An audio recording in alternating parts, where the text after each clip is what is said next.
1장 13절부터 21절 말씀인데요. 우리 한 절씩 교독하겠습니다. 제가 먼저 읽고 여러분들 한 절 이런 식으로 한 절씩 교독하겠습니다.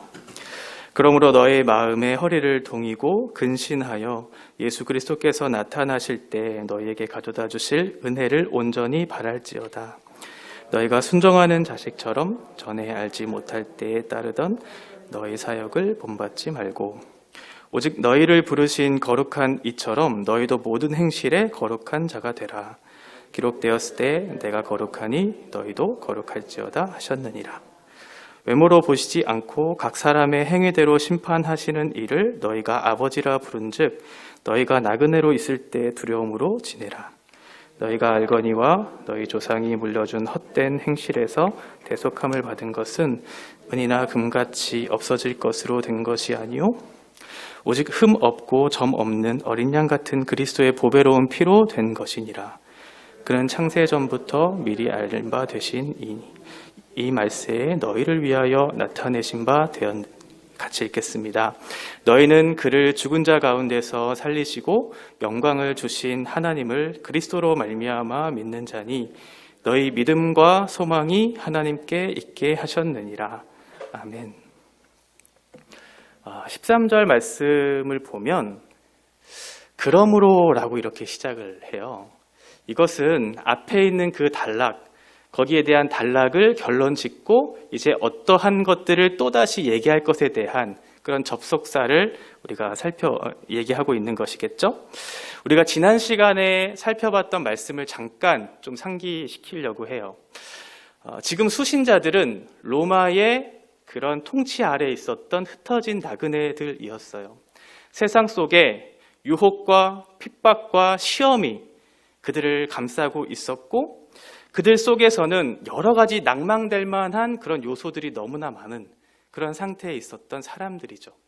그런데 그들은 하나님의 미리 아심을 따라서 성령의 거룩하게 하시는 그 은혜와 우리를 부르신 하나님께서 우리를 순종하게 하심으로 이제는 예수 그리스도의 그 십자가의 길을 걷도록 우리를 부르신 그 삼위 하나님의 일하심 속에 부르심, 택함 받은 백성들에게 지금 얘기하고 있는 것이죠.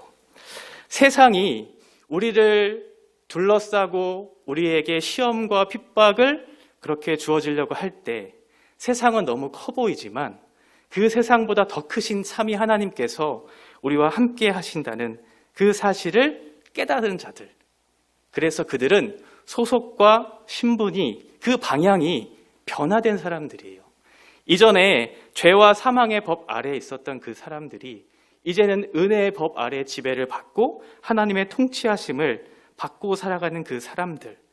비록 그 사람들에게도 세상 속에 여전히 유혹과 시험과 핍박이 있지만 그래서 잠깐 근심할 수는 있지만 그 근심이 우리를 올가매는 근심이 아니라 그 근심을 통해 우리가 신자된 위치를 확인하는 것이죠.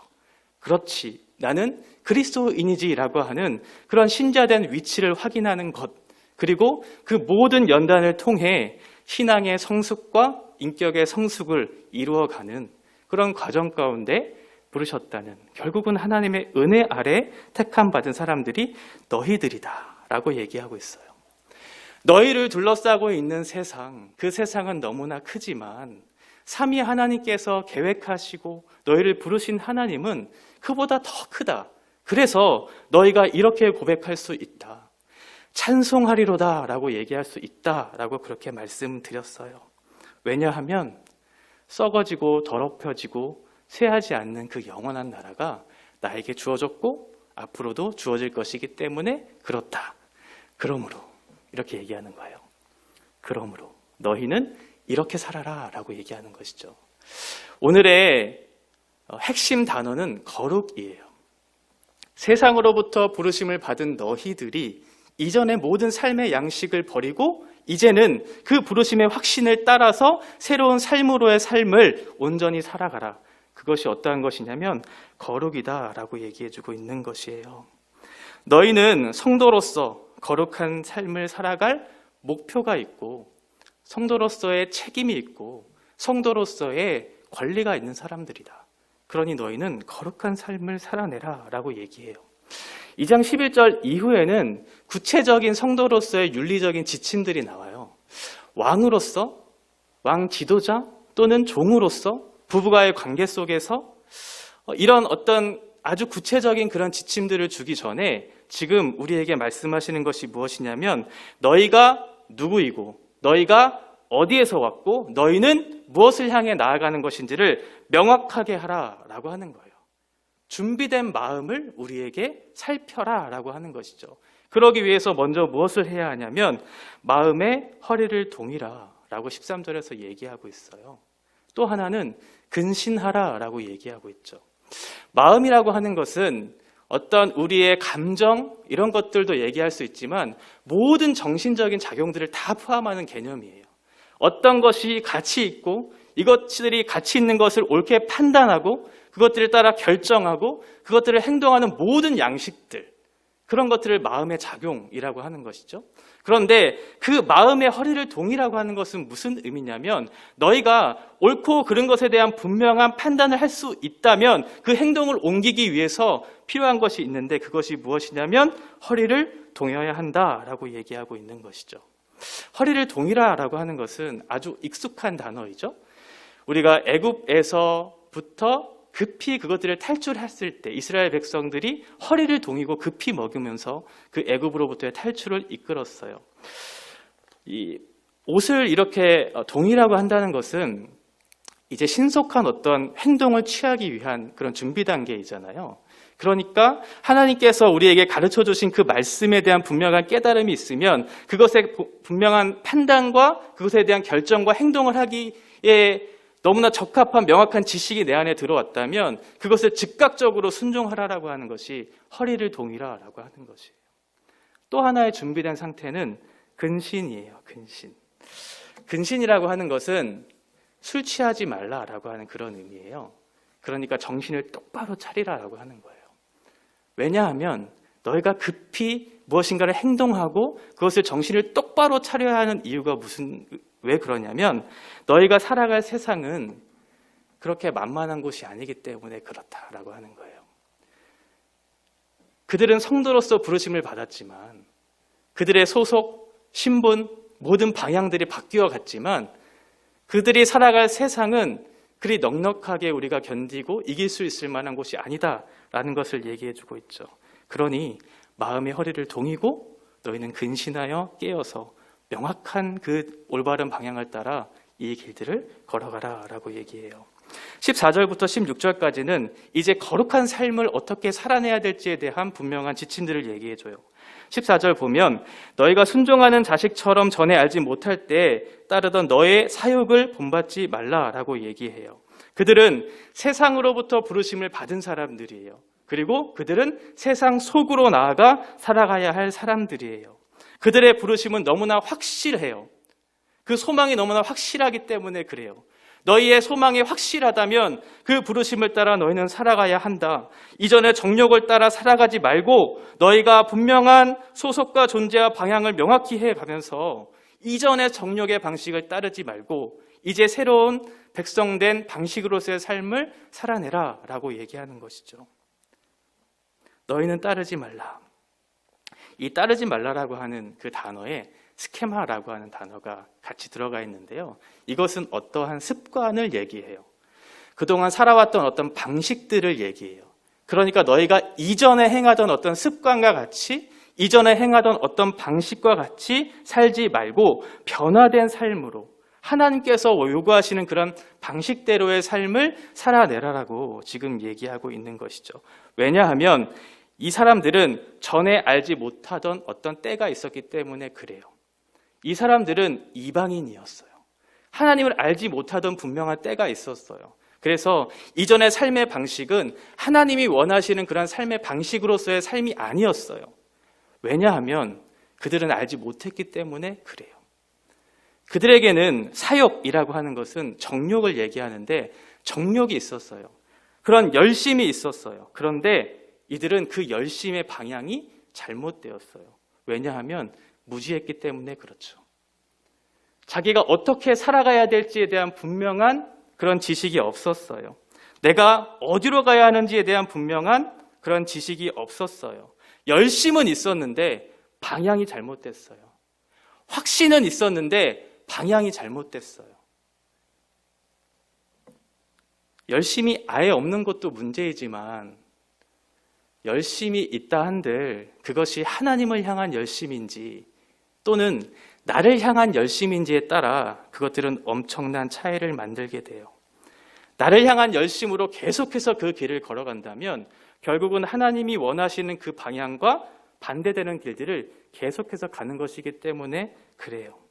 나의 기도, 나의 섬김, 내가 배우는 하나님의 말씀에 대한 지식, 이것들이 하나님을 향하지 않는다면 그것은 하나님을 대적하는 것으로 더 나아갈 수 있다라고 하는 것이에요. 그러니 너희는 그 동기와 그 목적과 그 방식에 있어서 올바로 해라. 하나님께서 주시는 그 지식의 토대 위에 그 모든 것들을 세워나가야지 그렇지 않으면 잘못된 길을 걸어갈 수 있다라고 얘기하는 것이죠.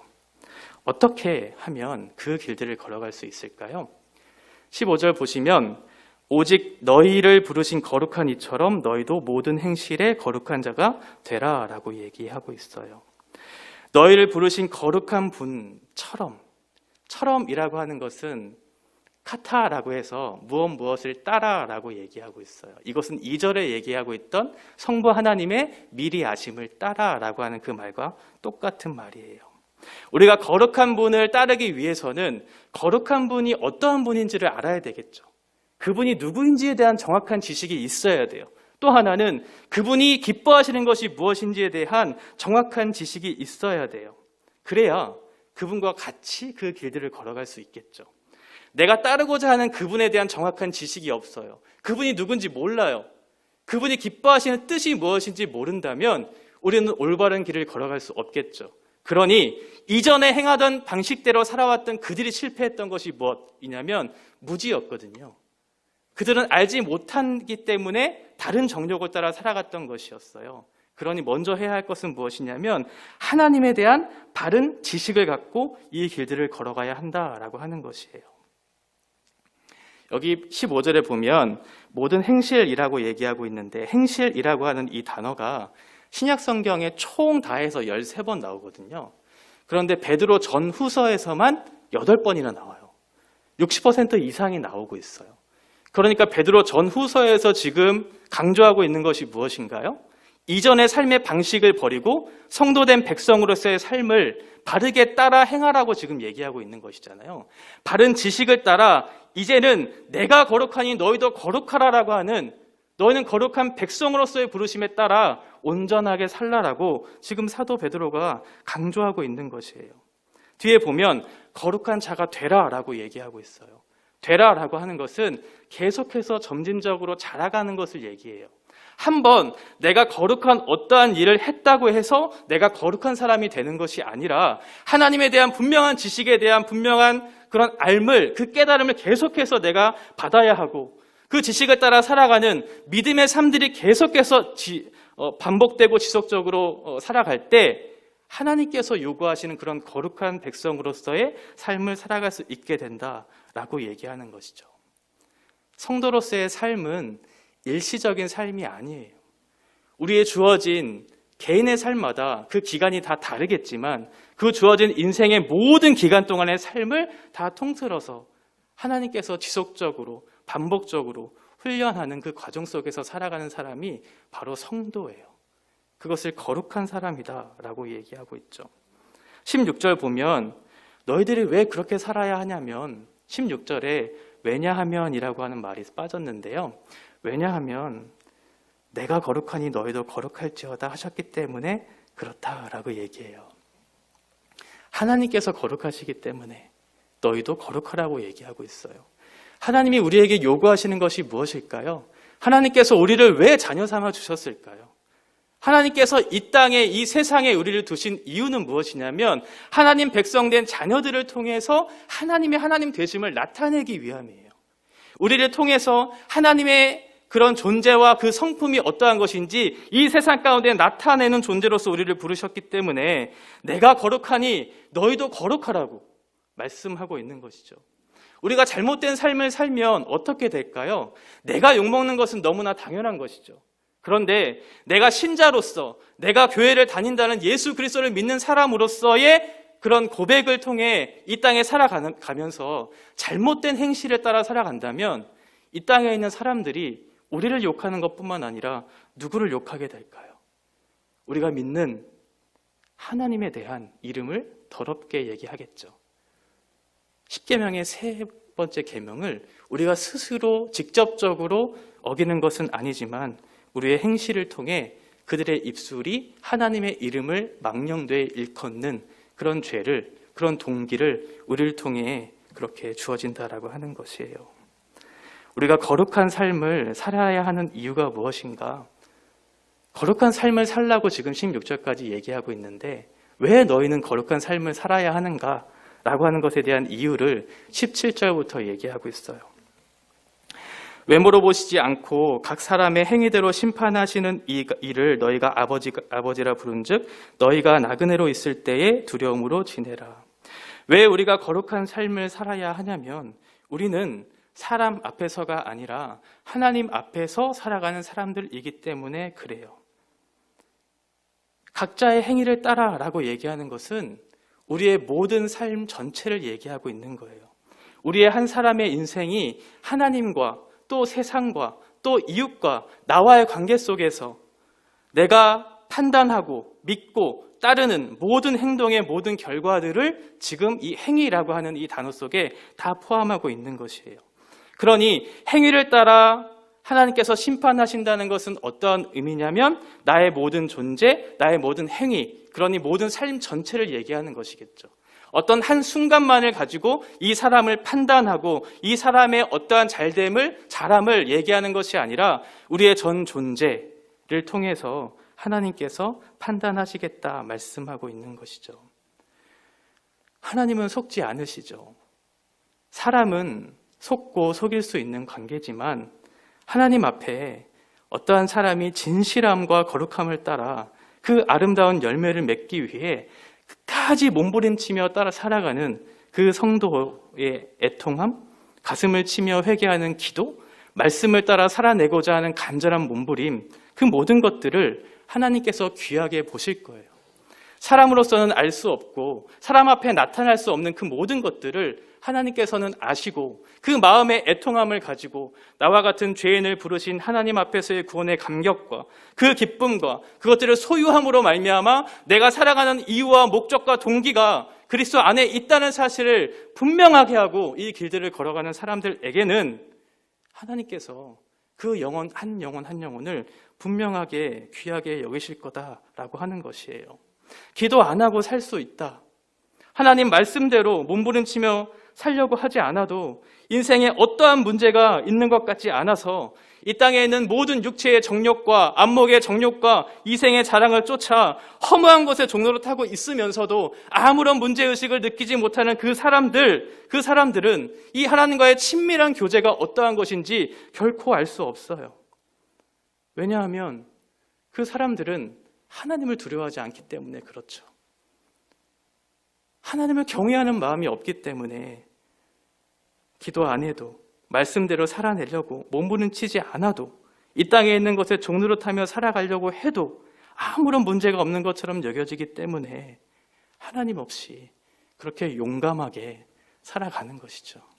그러나 하나님은 모든 것을 아시고 각 사람의 행위에 따라서 심판하시는 분이다 라고 분명하게 말씀하고 있어요.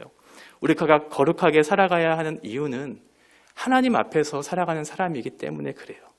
저는 여러분의 삶을 모두 다 알 수 없어요. 어떠한 삶을 살아내는지 구체적인 양식까지 내가 다 알 수는 없죠. 그러나 하나님은 다 알고 계시죠. 그 사람의 마음의 동기, 그 사람의 언행, 그 모든 것들을 다 알고 계시는 분이 하나님이다. 그러니 너희는 하나님 앞에 거룩한 백성으로 살아라 말씀하고 있는 거예요. 18절 보시면 너희가 알거니와 너희 조상이 물려진 헛된 행실에서 대속함을 받은 것은 금이나 음이나 금같이 없어질 것으로 된 것이 아니다 라고 얘기하고 있어요. 헛된 행실이라고 하는 것은 헛된 행실로부터 너희가 건져냄을 받았다라는 것들을 얘기해 주고자 하는 거예요. 로마서 6장 14절과 15절에 보시면 죄가 너희를 주장하지 못하리니 이는 너희가 법 아래에 있지 아니하고 은혜 아래에 있음이라. 그런즉 어찌하리요? 우리가 법 아래에 있지 아니하고 은혜 아래에 있으니 죄를 지으리요? 그럴 수 없느니라 라고 얘기하고 있죠. 너희가 죄와 사망의 법 아래에 있었던 사람인데 그리스도께서 우리를 위해서 십자가에 죽으심으로 너가 죄와 사망의 자리로부터 벗어나서 은혜의 자리로 있다라고 한다면, 만약 너가 그것을 경험했다면 다시 죄에 거하겠느냐? 라고 묻고 있는 거예요. 그때 뭐라고 얘기하는 거예요? 그럴 수 없다고. 그럴 수 없다고 얘기하는 것이죠. 그것이 성도의 고백인 것이에요. 헛된 행실로부터 우리를 건져내었는데 다시 그 헛된 행실로 네가 돌아가겠느냐? 결코 그럴 수 없느니라 라고 그렇게 얘기하는 거예요. 19절 보시면 오직 흠없고 점 없는 어린 양 같은 그리스도의 보배로운 피로 된 것이니라 라고 얘기하고 있죠. 네가 은혜의 법 아래에 이동한 것은 썩어질 어떠한 은이나 썩어질 금이나 그러한 것으로 된 것이 아니라 우리 주님께서 우리를 위해 십자가에 죽으심으로 흘리신 그 피로 말미암아 된 것이기 때문에 너희는 거룩해야 한다라고 얘기하고 있는 것이에요. 그 피는 너무나 값진 것이기 때문에 그렇죠. 우리는 거저받은 구원이라고 이렇게 얘기하지만 예수 그리스도의 피 흘리심과 그분의 고난은 결코 거저 주어진 것이 아니다라는 것이에요. 너무나 그 귀한 보배로운 피가 너희를 살렸기 때문에, 그러니 너희는 거룩하라라고 얘기하고 있는 것이죠. 우리가 거룩해야 할 이유는 그리스도의 피 안에 있어요. 십자가를 지신 예수 그리스도 때문에 우리가 거룩하게 살아야 할 분명한 동기가 거기에 있는 것이죠. 어떠한 것이 아니라 나를 위해서 죽으신 예수 그리스도의 십자가보다 이 세상에 있는 어떠한 것이 더 가치롭게 여겨진다면 그 길을 따르면 되겠지만, 그것이 아니라 나의 생명을 위해서, 나의 생명을 주시기 위해 이 땅에 오신 예수 그리스도의 십자가의 그 피가 더 귀하고 값지다면 너는 마땅히 그 길을 걸어가야 한다. 그것이 이유이고 근거이다라고 얘기하고 있는 것이에요. 세상에 있는 사람들은 그것이 불필요하고 가볍게 여겨질 수 있을진 모르겠지만 예수 그리스도의 십자가를 경험한 사람들은 그렇게 얘기할 수 없고, 그것으로 인해서 나는 거룩하게 살아내야 될 분명한 동기가 그 안에서 발견되어지는 것이죠. 20절과 21절에 보면 그는 창세 전부터 미리 알린 바 되신 이나 이 말세에 너희를 위하여 나타내신 바 되었으니 너희는 그를 죽은 자 가운데서 살리시고 영광을 주신 하나님을 그리스도로 말미암아 믿는 자니 너희 믿음과 소망이 하나님께 있게 하셨느니라 라고 얘기하고 있어요. 세상이 너희를 둘러싸고 세상이 너희를 핍박하고 세상이 너희를 유혹하고 시험한다 할지라도 두려워하지 마라.